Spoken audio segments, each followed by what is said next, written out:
नमस्कार, SP9 news में आपका स्वागत है।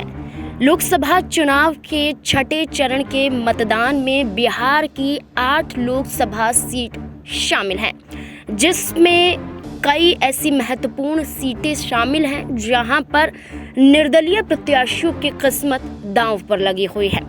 ऐसे में जहां चर्चा बार बार गोपालगंज की, जहां चर्चा यहां पर वैशाली की, जहां चर्चा यहां पर तमाम यानी कि वाल्मीकि नगर लोकसभा सीट की होती हुई नजर आ रही है, तमाम सीटों की होती हुई नजर आ रही है। ऐसे में बिहार की सिवान लोकसभा सीट इस बार चर्चाओं का विषय बनी हुई है, क्योंकि इस बार राजद से अलग हटकर निर्दलीय चुनावी मैदान में उतरी हैं मरहूम शहाबुद्दीन की पत्नी हिना शाहब। हिना शाहब सिवान में इस बार निर्दलीय रूप से चुनाव लड़ती हुई नजर आ रही हैं। उनका मुकाबला राजद के प्रत्याशी अवध बिहारी चौधरी और जेडीयू की प्रत्याशी विजय लक्ष्मी कुशवाहा से होता हुआ दिखाई दे रहा है।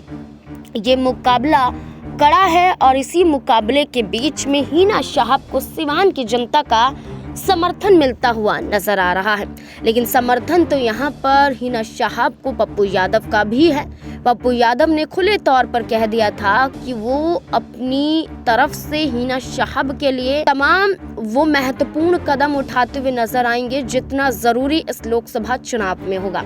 अब सिवान लोकसभा सीट पर मतदान की प्रक्रिया शुरू हो चुकी है।